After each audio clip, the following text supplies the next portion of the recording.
Bapak, Ibu, Saudara, dan anak-anak yang dikasihi Tuhan, selamat malam. Hari ini kita masuk hari kedua persekutuan doa masa Advent tahun 2020. Tidak seperti masa Advent tahun-tahun yang lalu, persekutuan doa masa Advent tahun ini terpaksa dilaksanakan secara online. Meskipun demikian, kita bersyukur bahwa kita masih diberi kesempatan untuk bersekutu dan mendengarkan firman Tuhan. Untuk itu, mari kita persiapkan hati kita untuk mendengarkan firman Tuhan. Kita berdoa. Tuhan, kami bersyukur bahwa sampai saat ini Tuhan masih memberi kesehatan kepada kami dan senantiasa menyertai langkah hidup kami. Berkat Tuhan senantiasa mengalir dalam kehidupan kami hari lepas hari. Terlebih, hari ini kami masih diberi kesempatan untuk mengikuti persekutuan doa masa Advent tahun 2020 hari yang kedua. Saat ini kami akan bersama mendengarkan dan merenungkan firman-Mu. Bukalah pikiran dan hati kami, agar kami mengerti apa yang menjadi kehendak-Mu. Bersabdalah Tuhan, kami siap untuk mendengarkan. Dalam Yesus kami berdoa. Amin. Bapak, Ibu, dan Saudara yang terkasih, malam ini kita akan bersama membaca dan merenungkan firman Tuhan yang terdapat dalam Yesaya 49 ayat 8 sampai dengan 13. Yesaya 49 ayat 8 sampai dengan 13. Demikian.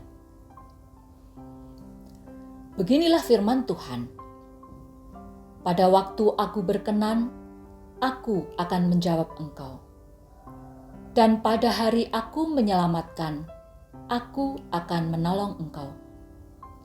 Aku telah membentuk dan memberi engkau menjadi perjanjian bagi umat manusia untuk membangunkan bumi kembali dan untuk membagi-bagikan tanah pusaka yang sudah sunyi sepi. Untuk mengatakan kepada orang-orang yang terkurung, keluarlah. Kepada orang-orang yang ada di dalam gelap, tampillah. Di sepanjang jalan, mereka seperti domba yang tidak pernah kekurangan rumput, dan di segala bukit gundul pun tersedia rumput bagi mereka. Mereka tidak menjadi lapar atau haus. Angin hangat dan terik matahari tidak akan menimpa mereka, sebab penyayang mereka akan memimpin mereka dan akan menuntun mereka ke dekat sumber-sumber air. Aku akan membuat segala gunungku menjadi jalan, dan segala jalan rayaku akan kuratakan. Lihat, ada orang yang datang dari jauh, ada dari utara dan dari barat, dan ada dari tanah Sinim.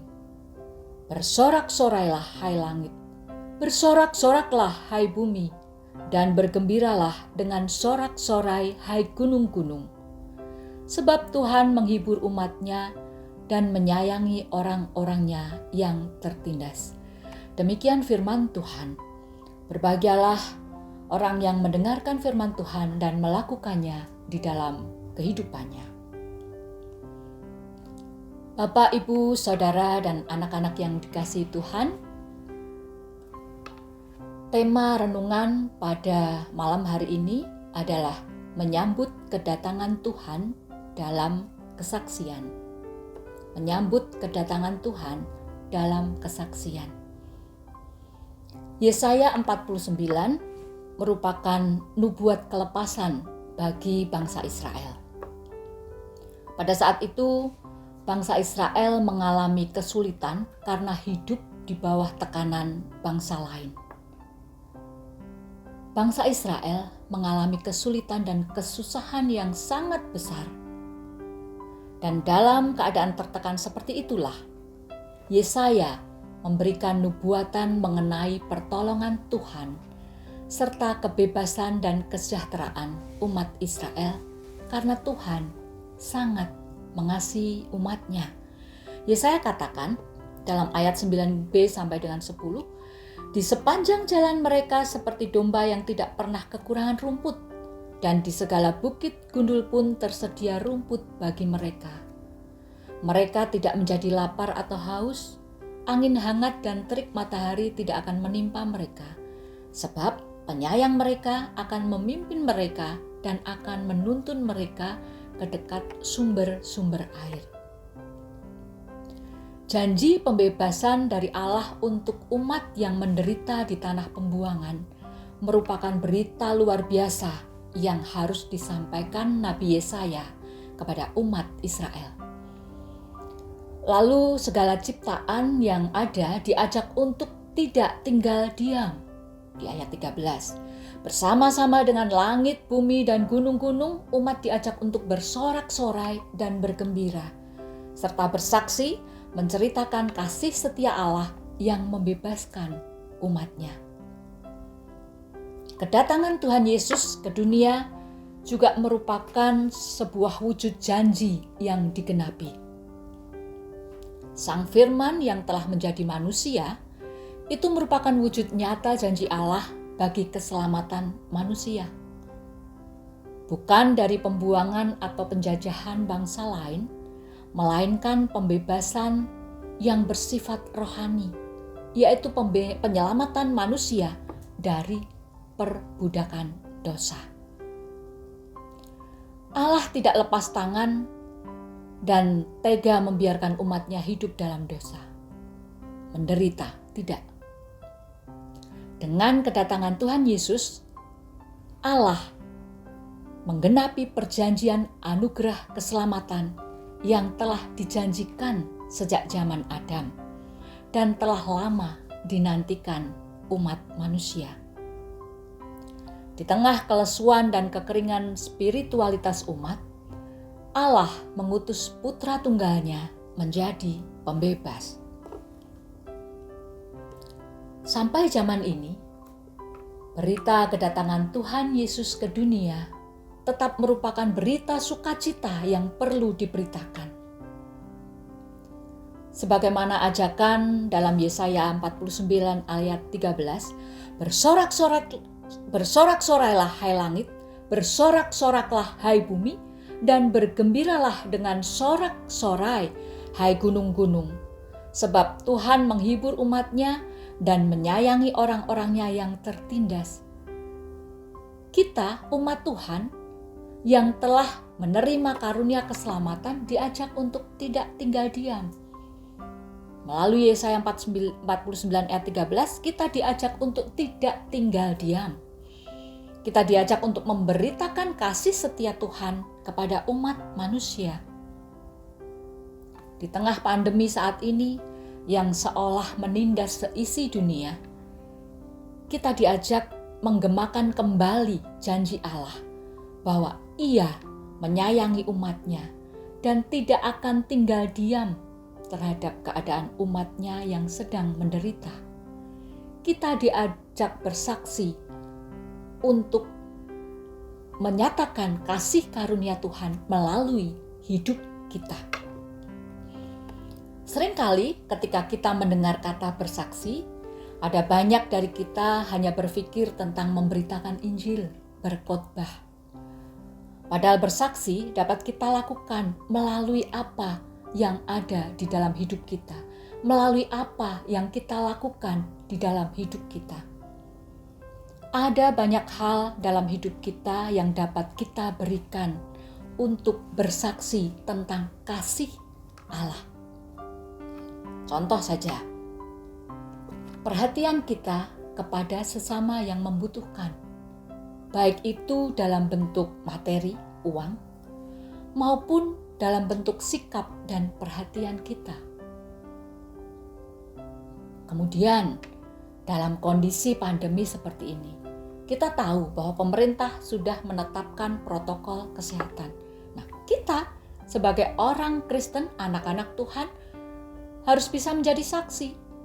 Kita taat pada aturan yang telah ditetapkan oleh pemerintah dimanapun kita berada dan dalam bentuk kegiatan apapun, termasuk nanti di dalam ketika kita merayakan Natal.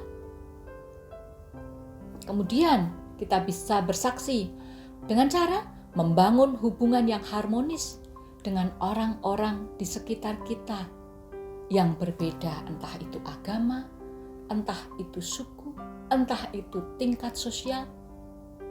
Bapak Ibu, masih banyak hal yang bisa kita lakukan di dalam kehidupan kita untuk menjadi saksi Kristus di dunia ini. Untuk itu, mari kita sambut kedatangan Tuhan dengan bersaksi melalui wujud konkret kesepenanggungan kita dengan derita sesama kita.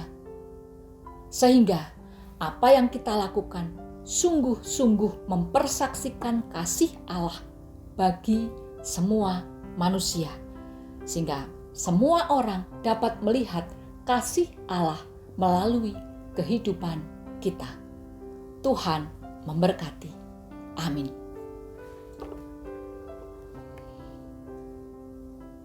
Mari kita masuk di dalam saat hening dan kita bersama berdoa. Terima kasih Tuhan atas firman yang boleh kami dengar dan renungkan bersama. Bimbing kami untuk senantiasa dapat bersaksi tentang anugerah keselamatan yang telah kami terima dan segala berkat-Mu yang telah kami rasakan, sehingga orang-orang di sekitar kami dapat merasakan kasih dan berkat Tuhan melalui kehidupan kami. Saat ini, bangsa kami dan banyak bangsa lain masih harus berjuang untuk menghadapi penyebaran virus corona. Mohon penyertaan-Mu Tuhan untuk segala upaya yang telah dilakukan, baik itu untuk pengobatan maupun pencegahan penyebaran penyakit ini, sehingga wabah ini dapat segera berakhir. Kami juga mohon bimbingan Tuhan di dalam kami mempersiapkan diri untuk menyambut kedatangan Tuhan Yesus yang pertama melalui perayaan Natal. Walaupun kami sangat rindu untuk merayakan bersama dengan saudara-saudara kami seiman, tetapi ajar kami untuk mematuhi aturan pemerintah dengan melakukan semua kegiatan sesuai protokol kesehatan yang sudah ditetapkan. Kami menyadari bahwa dalam kehidupan kami masih ada dosa yang kami lakukan. Untuk itu, kami mohon ampun. Doa dan permohonan kami ini hanya kami mohon dalam satu nama, Tuhan kami, Yesus Kristus. Amin. Jemaat yang dikasihi Tuhan Yesus, mari kita akhiri persekutuan doa masa Advent hari kedua ini dengan memuji Tuhan dari Kidung Jemaat 426 bait 1 dan 3. Kidung Jemaat 426 bait 1 dan 3. Kita harus membawa berita.